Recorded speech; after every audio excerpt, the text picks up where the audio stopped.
He's got a voice like solid gold and a twinkle in his eye. And keeping that eye firmly placed on our parliamentarian buddies is Tony Amos. We welcome Tony and the weekly political roundup. Tony Amos, good to see you, Tony. Jared, good to see you. Good to see you. The world is a good place. Spring has sprung. What a great weekend, eh? Spring started on Saturday. The world is a wonderful place. We are into September. 2012 has just gone like that. It's gone quickly. Yeah. It goes quicker all the time. It does go quicker all the time, Tony. So does the year. Yeah, what we need is the buzz. What's the buzz this week, Tony? Oh, the buzz this week, Jared. The buzz this week, you know, it's been established that tobacco smoking is all about willpower. Is it? It is indeed. And you know that in the face of medical and scientific fact that smoking kills you, smokers have the willpower to keep smoking. That's the buzz. And speaking of power, Tony, that leads us on to politics. It's all about power. Oh, yes, those in the Tower of Power, the sooks and the crooks, the oddballs and misfits, the geeks and the freaks, those rooters and looters of public office we proudly call our politicians. And they're still entertaining us every week, Tony. Lead on. They do entertain us. You are quite right. And what's been happening this week? Well, been a bit of activity, if you like. I tell you where there's been no activity. From the seat of Epsom. The beast of Epsom, John.com Memory Banks, has been unusually quiet. He has, hasn't he? He has. And for the beast of Epsom to be quiet, well, that's good for the rest of us. I tell you who hasn't been so quiet, though. Shonky Jonky, our Prime Minister. Yes, he who sits astride proudly our low-wage economy. The man with no plan. He's been offshore again. This time he snuck off to Rarotonga, the Pacific Forum, a grand occasion, a grand event. And Shonky Jonky missed out on a Monica Lewinsky moment with Hillary Clinton.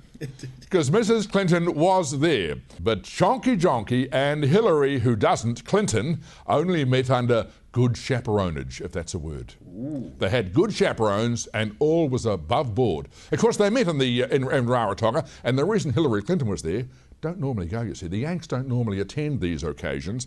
However, with, as Jonky Jonky described, the tentacles of China wrapping around the Pacific, the United States thought it was high time to be seen, because if there's one thing the politicians are concerned about, of course, it's the Chinese influence and those tentacles going through the Pacific.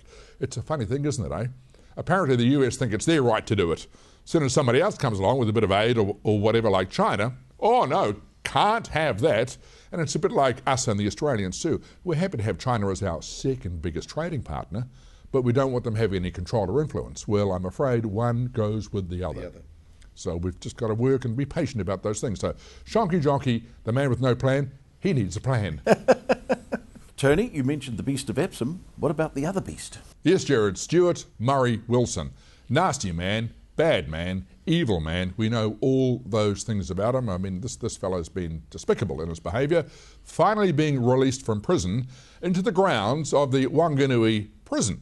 So he's released from prison, but he's still under the prison umbrella, under corrections umbrella, if you like. He'll be there with strong supervision. But it's interesting, isn't it? The people of Wanganui, it's the old not in my backyard situation. Nobody wants them. NIMBYism. Not in my backyard. Not in my backyard. Absolutely right. And here's the people of Wanganui. Well, not the people necessarily, but the self-proclaimed leaders in Wanganui saying we must not have this fellow. We mustn't have him in our town. Send him somewhere else. Well, that doesn't solve the problem. That only moves the issue, doesn't it, eh?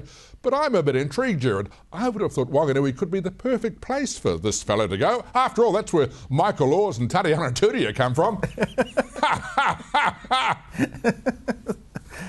Tony, on a more serious note, it occurs to me that now that he's so well known and they call him the Beast of Blenheim and they know exactly where he is, he can't do any harm. The harm is done when nobody knows he's in the community and he's unknown. That's when the real harm is done. When he can work under the radar as such. Under the radar, but he's never ever going to be able to Quite work right, Jared. Look, I don't actually like the title that he's been given, Beast of Blenheim. I think that's celebritizing the fellow to some degree, you know. So let's not call him the beast of anything. He's just a nasty, evil man. But you're quite right, mate. When everyone knows his image now, he's there, he's being watched, he's having good governance, good supervision around him. Exactly. At least we know where he is and what he's up to. The real damage is done when he's living in a town in New Zealand. Nobody knows what he is, who he is, and he's able to work, as you say, under the radar. He won't be able to. The only harm he's causing, Gerard, of course, is costing us $100 and something thousand a year to be maintained in that state. But there he is, happily sitting down in Sin City. Now, speaking of Sin City, Parliament, what's happening with our wonderful List MPs? Oh, the List MPs, Gerard. I tell you what the List MPs are good for, a jolly good story. This particular story is about a List MP who travelled to Australia. Had a couple of meetings, a big one in Sydney and another one in Melbourne. Ooh. And as luck would have it, he couldn't get a flight, so he had to take the overnight train from Sydney to Melbourne. And there he was in a sleeping compartment, suddenly matched in the same compartment as a married woman. The List MP is married. The woman was married as well. That's not good. Well, it wasn't good. However, they were grown-ups. They were mature people, or they seemed to be. And so they, after the initial embarrassment, they got over that and decided that, look, we are married to other people. We can behave. We'll be sensible. So they went to bed at the appropriate time, she in the bottom bunk and he in the top bunk. It was a cold night. The heating wasn't working too well. The List MP woke at about 1 in the morning and he was shivering. And he whispered sort of loudly, and on a stage whisper, "Are you awake?" And she said, "Yes, I am." He said, "Would you mind passing up my jacket from the shelf beside the bunk?" And she said, "I've got a better idea." She said, "Just for tonight, why don't we pretend we're married to each other?" "Oh," he said, "that's a magnificent thought." She said, "OK, get your own bloody jacket." Now, that's politics. He's out there.